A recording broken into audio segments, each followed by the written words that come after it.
I'm going to show you guys how to use the AAMCO 1750. This is a tool that is used to gauge your drums and then set your shoes as well. So this tool is pretty hard to find. There are some cheaper versions online that sort of do something similar, but not any that will measure the drum first for you as accurate as this will, and then with the same tool help you set the shoes. So the other tool out there just helps you set the shoes. So what this does is, in the configuration that I have it right now, we have this piece right here, which is good for setting 10-inch brake drums, 11 and 12. There's a number 10 marked right there, and there are corresponding little set holes in this rod. So this will be removed whenever we're doing the shoe side. But for measuring your drum, which is very important, especially if you're not the original owner of the car, but maybe this thing's been turned and you didn't know about it.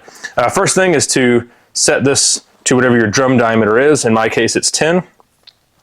And then we're going to install this measuring pin right here. So this thing is cammed and it turns like that. So you'll have this little notch right here, and you're going to set this on the rim of the brake drum. It's curved right here because we're trying to find a diameter, right? So we're going to set it in here just like this, and then we'll turn this cam to 0 and see if it slides in.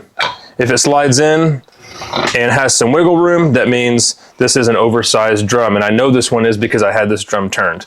So as you can see, it wiggles around. You're going to make sure you're putting tension on this back pin right here, and you're kind of over the center. So what you're going to do is you're going to push it towards the rear and wiggle this back and forth as you turn the cam dial. There's a little mark right here because we're using the 10-inch hole. There's one for 11 and 12, obviously.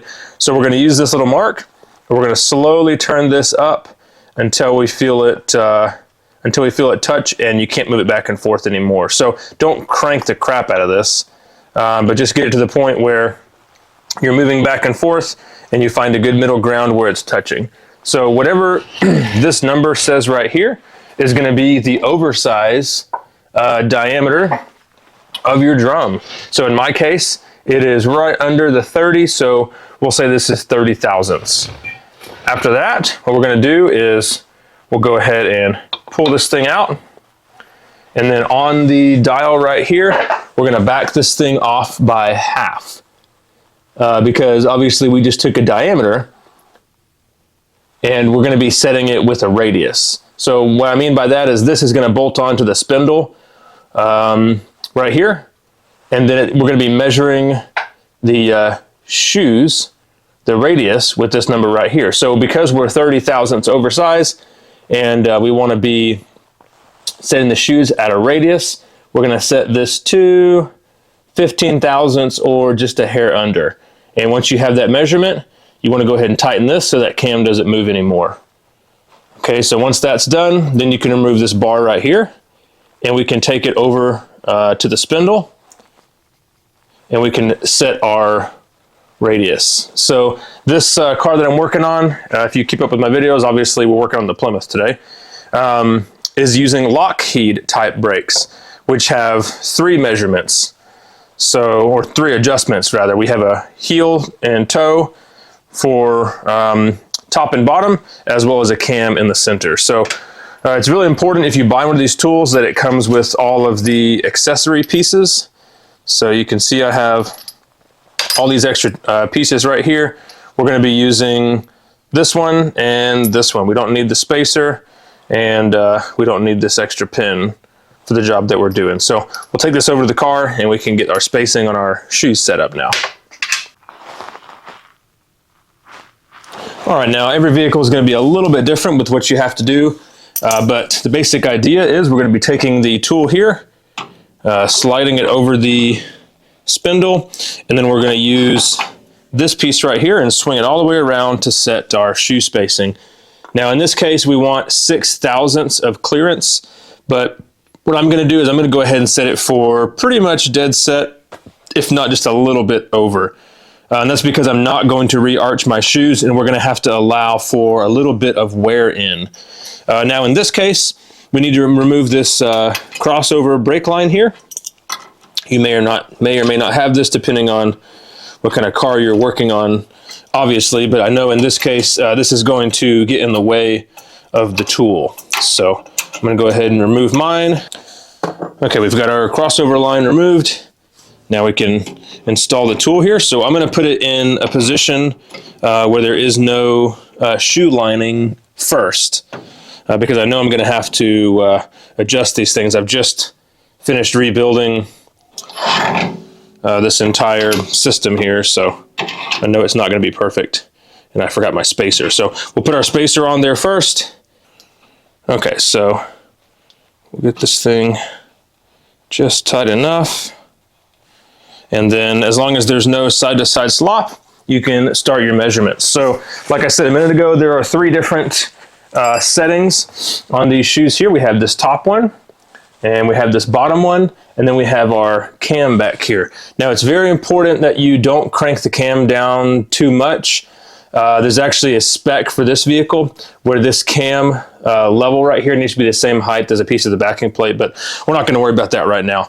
Pretty much what we're gonna do is we're gonna work this back and forth until we get contact in the exact amount that we want. So if your service manual says 6 thousandths, then you're gonna set a feeler gauge in between this pin and the lining to 6 thousandths.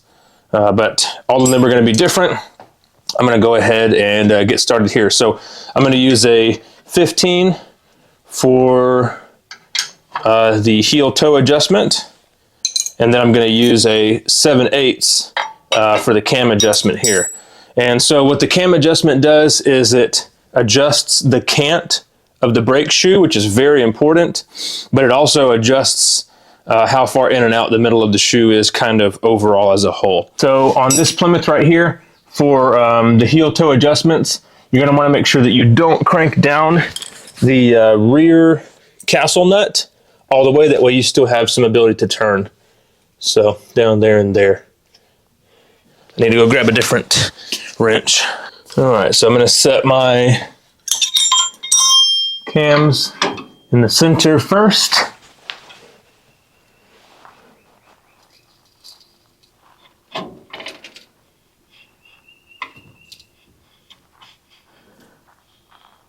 And then I'll set my heel toe numbers. And you'll just kind of go back and forth until you get it right, or you get it where you want it to be. So as I'm turning this cam right here, the shoe is coming out this way. And you'll be able to see if your offset is incorrect. Like if you're touching the middle of this measuring pin here, or if you're touching it straight on, which is what you want. You want to touch it straight on. A little bit of contact there.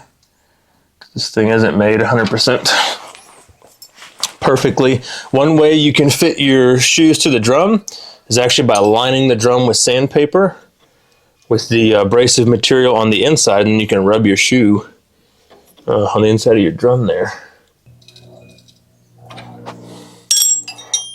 And we'll just go back and forth by setting these two until we get good level contact. So I'm turning that out to even out my contact, and then I'm turning this one in here.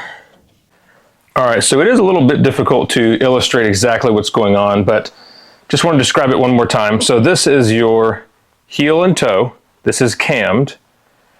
And then inside here, this is your tilt as well as an in and out adjustment. So it has a cam as well, and it pushes the shoe in and out, but it also can tilt the shoe this way and that way. So you may find that your distance is correct, but your angle is incorrect. And what you can do is you pretty much do one full turn in most cases to get your angle correct. So like say for example, the in and out measurement was right, but my shoe was off. And that's actually what I had a problem with just a second ago. So I know it's going to be very hard to see down inside here, but pretty much you're looking at the gap inside, and you don't want there to be too much gap here, and you don't want to be rubbing too hard in the center, and that is the tilt of your shoe. So hopefully I'm saying that correctly, but a lot of times you won't be able to get it absolutely perfect. Like I have it pretty much perfect down in this area. My gap is really good, and then right up here on the top, it is a little bit tight, but not too tight to where I can't get the tool all the way around. So sometimes you're just going to have to kind of live with that, and that will wear in just a little bit. But the important part is that as a whole, your tilt is proper, and you have close to the same amount of air gap all the way around if your car uses that. So this one is finished. All we have to do is assemble a drum and make sure we can get it on there. Now it may be pretty tight when you first put it on, so it's up to you how you want to set it. I know these are going to wear in, and I know my drums are oversized, so I'm going to install it, and I'm going to rub this thing back and forth just to kind of set the shoes in at least a little bit. So now I just have to install the bearing, the rear bearing, and the seal in this drum, and then I can get it on and make sure that the final fit is good enough.